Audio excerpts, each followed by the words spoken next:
Eesti vaegkuuljatele, tere! Mina olen olnud vaegkuulja terve oma elu. Kui ma olin 4-kuune, siis oli mul kõrvapõletik ja arstid andsid mulle ühte rohtu, mida ei oleks tohtinud anda. Ja tänu sellele rohule öeldi, et nüüd laps ei kuule hästi. Aastaid hiljem selgus aga, et tegelikult on tegemist geneetilise häirega. Et minu isa ei kuulnud ühest kõrvast, arvati samamoodi, et mingi vale rohi ja kõrvapõletik. Ja minu õde kaotas aastate pärast ühest kõrvast kuulmise, mitte küll päris, see kuuleb paremini kui mina. Ja tänu sellele ma hakkasin uurima, tegin geneetilise testi, tuli välja, et tegemist on geneetilise häirega. Millal teie kuulmislangus avastati? Avastati teise klassis tavakooli. Aga et mul kuulmine üldse ära kadus, olin 1-kuune beebi. Mingi süstimise tagajärjel, et elu ja surma küsimus. Tol ajal oli niimoodi. Ma olin üks neist. Aga jah, keegi ei teadnud seda, et ma selle tagajärjel, aga jah, avastati teise klassis alles. Ma olin enneaegne laps. Kopsud ei olnud hästi välja arenenud.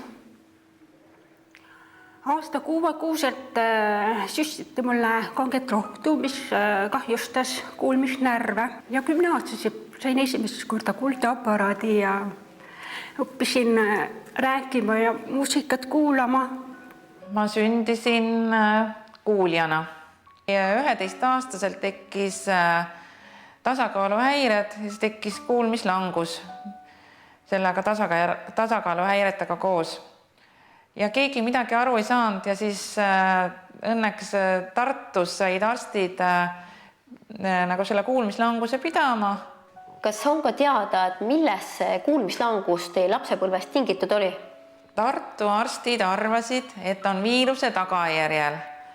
Aga keegi ei oska öelda, et kas on viiruse tagajärjel. Võib-olla manustati kopsuravimeid vanasti, mul on kunagi olnud kopsupõletik, võib-olla nendest, aga keegi ei tea.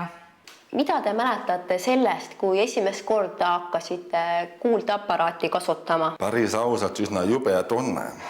Kui see hääl otse kõrvaauku tuli, siis põrkas selle pea tagasi, et ta pole kunagi häält kuulnud.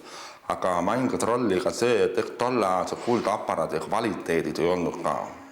Hääled olid täitsa robotlikud või midagi sellist nagu masinolest või mida iganes võrreldes muidugi tänapäevaga. Mina sain oma esimese kuuldeaparaadi alles siis, kui ma läksin ülikooli.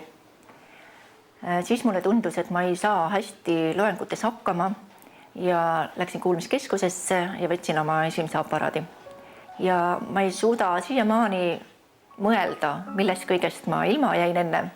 Sellepärast, et ma arvasin, et ma kuulen küll tegelikult, et ma saan hakkama. Aga tegelikult see nii ei olnud. Et see kuuldeaparaat parandas mu elu kvaliteeti kohe väga palju. Neid lugusid kuulates võiks arvata, et tegemist on grupi inimestega, kes käivad koos, et kanda vimma nõukogudeaegse meditsiinisüsteemi peale. Kuid see pole sugugi nii. Proovige, olge valmis! Rein! Hallo! Sest nende rõõmsameliseks ühendajaks on hoopis tantsurühm Kõku.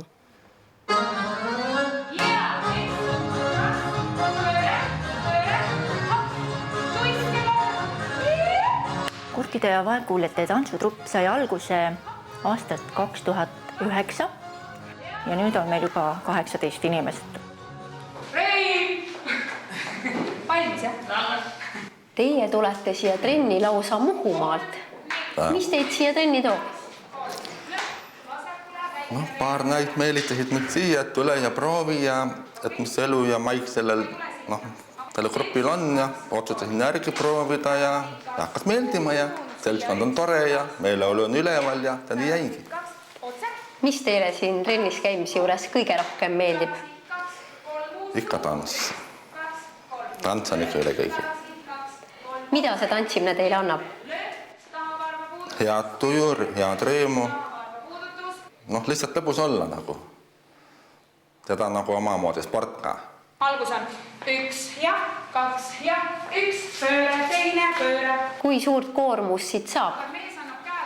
täiesti parajalt ja täiesti normaalselt. kas nahk on pärast trenni märg? Kindlasti. Ja 1 ja 2 ja pööre ja. Ma lapsepõlves tantsisin palju ja mul on nagu meeldinud see tantsimine. Ma tantsisin kooli ajal ja käisin rahvatantsutrupis. Olen varasemalt tegelenud rahvatantsuga ja nüüd nagu sattusin kogemata sellel aastal, sattusin ma vaegkuulajate tantsugruppi ja see on täielik uus kogemus.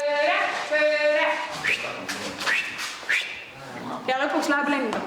Siin on väga tore seltskond ja tants on selline hästi lõbus ja eriline. Et ta ei ole mitte nagu tavaline rahvatants. Poika ja teine ja kolmas ja 4. Meie tantsutrupi tantsustiil on kantritants. kuidas saavad üldse kurdid ja tugeva kuulmislangusega inimesed tantsima õppida muusikasaatel? Seda on minu käest päris palju küsitud, et kuidas üks kurt inimene võiks ometi tantsida. Ta ju ei kuule muusikat. Aga küsisin meie tubli kurdi inimese käest, et kuidas siis see võimalik on. Ja tema ütles, et see on vibratsioon, mis tekib. Ja ta näitas mulle ükskord nii, et muusika tuli autost. Tema hoidis auto uksest kinni, kuulas natukene aega, läks eemale ja tantsis täpselt õigesti.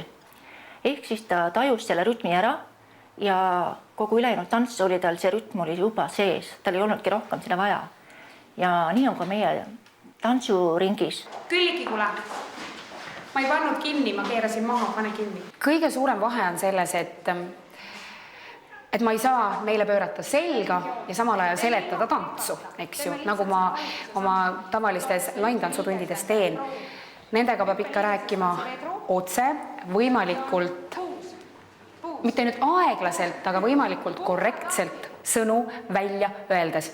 Ja et kuna nad ikkagi loevad päris palju suult seda, millest ma neile parasjagu räägin ja vaatavad, mida ma samal ajal teen, siis esialgu, esimestes trennides oli mul küll see halb harjumus, et ma räägin hästi kiiresti, hästi palju on kogu aeg juttu ja siis mul öeldi, oota, stopp, räägi nüüd natukene aeglasemalt see asi uuesti üle.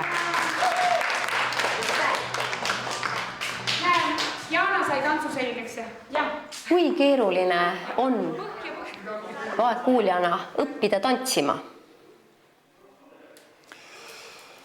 Konkreetselt selles grupis ei ole keeruline. Siin on õpetaja väga hea, ilusat häält teeb, kui vaja, kordab üle, näitab, et gestikuleerib palju, see kõrgendab.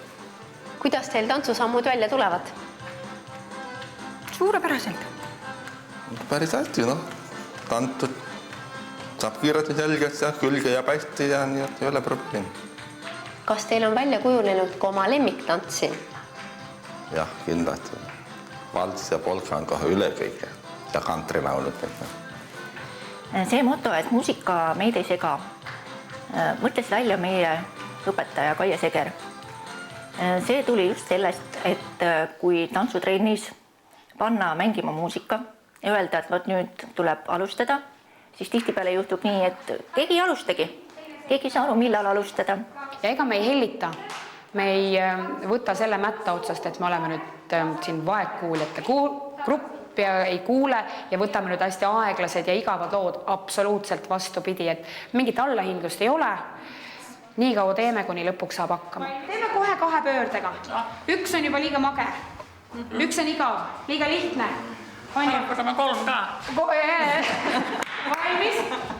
Algusest.